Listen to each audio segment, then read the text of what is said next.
Assalamualaikum warahmatullahi wabarakatuh.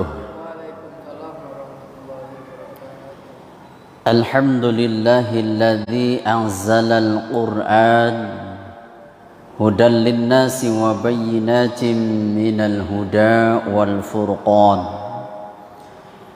Assalatu wassalamu ala sayyidina Muhammadinil anam wa ala alihi wa sahbihi wa man tabi'ahum bi ihsanin ila akhiril ayyam. Amma ba'd. Kaum muslimin wal muslimat yang berbahagia,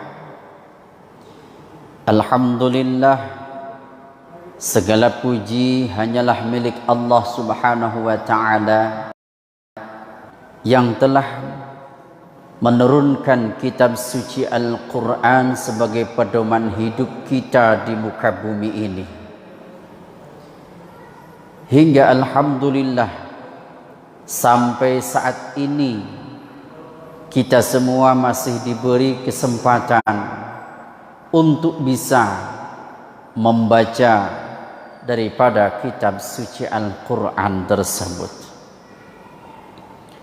Salawat dan salam kita haturkan pada junjungan kita, Habibana wa Nabiyana wa Maulana Muhammad sallallahu alaihi wasallam biqaulina Allahumma salli ala Sayyidina Muhammad wa ala ali Sayyidina Muhammad. Mudah-mudahan dengan senantiasa kita melantunkan salawat kepada Rasul hingga di akhirat kelak kita sama-sama masuk surga dengan Rasulullah sallallahu alaihi wasallam. Amin Allahumma ya rabbal alamin. Kaum muslimin wal muslimat yang berbahagia, kita tahu bahwa Ramadan mulianya karena turunnya Al-Quran, turunnya kitab suci umat muslim, umatnya Rasulullah sallallahu alaihi wasallam. Ada 4 kitab yang harus kita ketahui, yakni kitab Jabur yang diturunkan kepada Nabi Daud, kitab Taurat yang diturunkan kepada Nabi Musa, kitab Injil yang diturunkan kepada Nabi Isa, dan kitab suci Al-Quranul Karim yang diturunkan kepada baginda Nabiyuna Muhammad sallallahu alaihi wasallam. Beberapa pendapat para ulama, termasuk yang paling sahih, bahwa Al-Quranul Karim diturunkan pada tanggal 17 Ramadan, hingga banyak umat muslim di bulan Ramadan sama-sama membuat acara yang disebut peringatan Nuzulul Quran. Kaum muslimin wal muslimat yang dirahmati Allah Subhanahu wa ta'ala, turunnya Al-Quran pada tanggal tersebut tidak sekaligus Allah Subhanahu wa ta'ala memberikan wahyunya Al-Quran itu kepada Rasulullah, melainkan dari Lauhil Mahfuz Allah turunkan ke Baitul Izzah, Sama'ud dunya, langitnya dunia. Itu sekaligus. Namun dari Baitul Izzah diwahyukan kepada Rasulullah sallallahu alaihi wasallam melalui pelantara malaikat Jibril, kurang lebih makan waktu 23 tahun. Kaum muslimin wal muslimat yang dirahmati Allah Subhanahu wa taala. Ada pelajaran yang penting yang harus kita ambil melalui peringatan nuzulul Quran. Yakni kita tahu ayat pertama yang diwahyukan kepada Rasulullah sallallahu alaihi wasallam yang bertempat di Gua Hira, Jabal Nur, kurang lebih tingginya 1 kilo. Bahkan pada waktu itu bebatuan yang sangat tajam. Karena dalam sejarah Rasulullah, ketika beliau memasuki umur 40 tahun, beliau lebih memilih ibadahnya menyendiri, yaitu di Gua Hira. Makanya di dalam ayat suci Al-Quran, Allah Subhanahu wa ta'ala berfirman, hatta idza balagha ashuddahu wa balagha 40 sanah.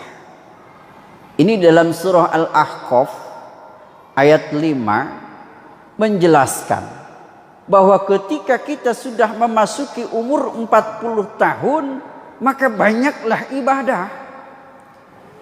Jangan terlalu tergila-gila terhadap ngurusi dunia. Karena Rasulullah sallallahu alaihi wasallam sendiri yang menjadikan contohnya. Rasul ketika memasuki umur 40 tahun, beliau memilih lebih khusyuk ibadahnya, bahkan beliau sampai menyendiri di Jabal Nur, tempatnya di Gua Hira. Dan pada waktu itu juga beliau masuk umur 40 tahun dan turunnya Al-Quran kepada Rasulullah melalui malaikat Jibril, surah Al-Alaq. A'udzu billahi minasyaitonir rajim. Bismillahirrahmanirrahim. Iqra bismi rabbikal ladzi khalaq. Khalaqal insana min 'alaq. Iqra wa rabbukal akram alladzi 'allama bil qalam.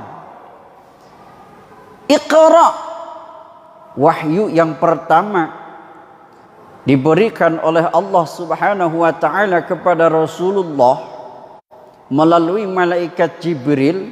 Kalimatnya iqra, baca, belajar. Bapak Ibu kaum muslimin yang dirahmati Allah Subhanahu wa taala, ini ambil hikmah, ambil daripada nuzulul Quran ini adalah bahwa tidak ada kata terlambat untuk kita semua, walaupun umur sudah 40 tahun atau mungkin lebih, tapi belum juga bisa paham terhadap membaca Al-Quran, maka itu bukan jadikan alasan. Artinya apa? Artinya kita tetap harus belajar, kita tetap harus menuntut ilmu, apalagi Al-Quran. Kenapa? Karena Al-Quran salah satu yang akan dipertanyakan oleh malaikat Munkar dan Nakir. Selain malaikat Munkar dan Nakir di alam kubur mempertanyakan siapa Tuhanmu, siapa nabimu, apa agamamu, tentunya ditanyakan juga apa imammu. Kalau kita tidak belajar dan tidak bisa bacaan Al-Quran, bagaimana kita akan menjawabnya? Kaum muslimin wal muslimat yang dirahmati Allah. Jadi sedikit kita ambil hikmah daripada nuzul Quran, pentingnya kita belajar Al-Quran sekalipun kita sudah umur 40, 50 tahun, tapi tidak ada namanya alasan atau kata terlambat untuk belajar. Karena waktu sudah memasuki azan maghrib. Mohon maaf atas segala kekurangan dan kekhilafan, dan mudah-mudahan manfaat. Terima kasih. Assalamualaikum warahmatullahi wabarakatuh.